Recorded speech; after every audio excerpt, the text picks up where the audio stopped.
ત્વમેવ સર્વમ મમ રંગદેવ. દત્ત ભાગવતનું બિરુદ પામેલ શ્રી રંગ અવધૂત શ્રી વિરચિત શ્રી ગુરુલીલામૃત ગ્રંથ આવાગમનના ફેરામાંથી મુક્ત કરાવે છે. જાણે બ્રહ્મરસાસ્વાદે ભર્યો નર્યો ગ્રંથ સાધ્યંત.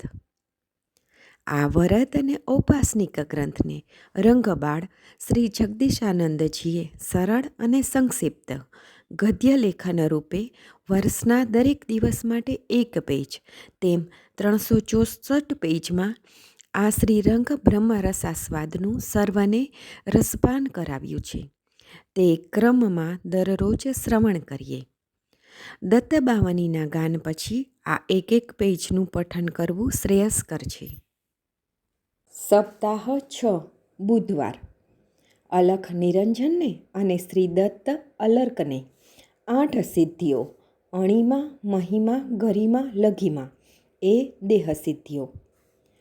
પ્રાપ્તિ પ્રાકામ્ય ઈશિતા વશિતા.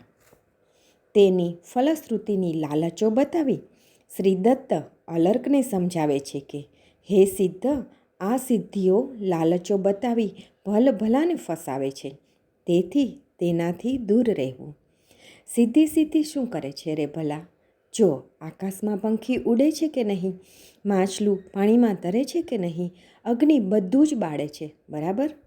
પણ કેટલાક સિદ્ધ મંત્રોષધિથી અશક્યને શક્ય કરી બતાવે, પણ એનાથી સાધક યોગીનું પતન થાય છે. સાચા સંતો ક્યારેય ચમત્કાર કરતા નથી, સિદ્ધિની પાછળ પડતા નથી, છતાંય યોગીના શ્વાસ માત્રથી અહેતુક લીલા રચાય છે. તે પોતાની વાહવાહ કરવા કે કરાવવા નહીં, પણ જગતનું કલ્યાણ કરવા. યોગીને ખ્યાલ પણ હોતો નથી. તે સમયે જે તે સિદ્ધિઓ જે તે યોગીઓની દાસી બનીને યોગીને નિમિત્ત કરી જે તે ભક્તના કામ કરી જાય છે.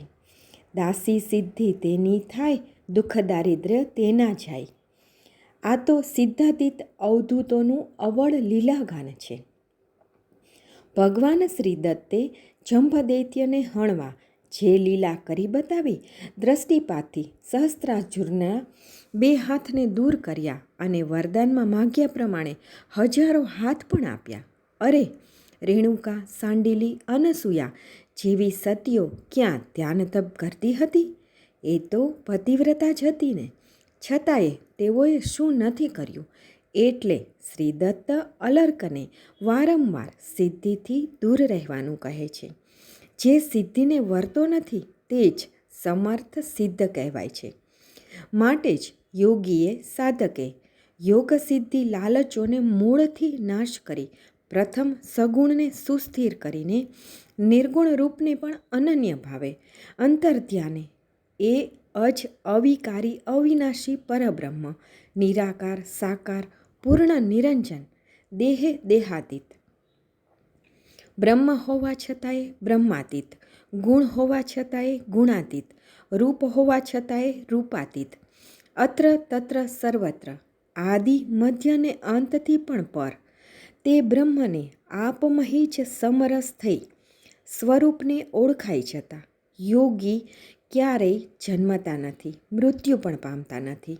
તો પછી પુનર્જન્મની તો વાત જ ક્યાં રહી? એટલે કે તેમનો પુનર્જન્મ પણ નથી. આવા યોગી માન સન્માનને વિષસમ માની દૂર રહે છે. સંગે હોવા છતાંય અસંગમાં જ મહાલતા હોય છે. તેને સ્ત્રી પુરુષ નપુંસક ઊંચ નીચ પાપ પુણ્ય આશા નિરાશા કર્મ અકર્મથી દૂર રહી ઈશ્વચિંતનમાં પ્રતિશ્વાસે લીન રહી તેમાં જ તદરૂપ થઈ જાય છે. આવા યોગીઓ સંસારીઓના સંગથી દૂર રહી તેના ધર્મકર્મના સઘળા નિયમોનું ખૂબ જ કડકાઈથી પાલન કરી તેમની યોગચર્યામાં જ મસ્ત થઈને મહાલતા હોય છે. ગંગા સતી પાનબાઈએ પણ ખૂબ જ સરળતાથી આ વાત બતાવી છે. નાતીને જાતિ નહીં, આશાને તૃષ્ણા નહીં, કાઢવો વર્ણનો વિકાર, ચિત્તની વૃત્તિ જેની સદા રહે નિર્મલ વગેરે વાત બતાવીને જીવન મુક્તની જ્ઞાન ચર્ચા કરી છે. ભગવાન શ્રી રંગ અવધૂતજીએ પણ કહ્યું, તનકી સુધી ન જીનકો. કોઈ દિન ખાવે માલ મલિદા, કોઈ દિન ફક્કમ ફક્કા હે. રે મન મસ્ત સદા દિલ રહેના, હમો મનમોજી ફરનારા. અવળું સવળું મોલું રે, કહે દીવાના મુझको દુનિયા કહે દીવાના. સૂફી સંત દાસ સતાર કબીર નામી અનામી સૌ તદરૂપ થઈ દુનિયામાં હોવા છતાંય દુનિયાથી પર થઈને જે મહાલ્યા છે તે સૌએ આ એક જ વાત કહી છે, માહી પડ્યા તે મહાસુખ માણે. જીવન મુક્તની આ જ અમૂલ્ય ઔષધિ છે. જિસને પાયા ઇસને છિપાયા. આમ શ્રી દત્તે યોગચર્યા અલર્કને સમજાવી. બેસી સુસ્થિર આસને કરવો સતત અભ્યાસ, યોગ નિયમ પાળી સદા છોડી આળસ ખાસ. શ્રી ગુરુ લીલામૃત અધ્યાય 37 દોહરો 6. અવધૂત ચિંતન શ્રી ગુરુદેવ દત્ત.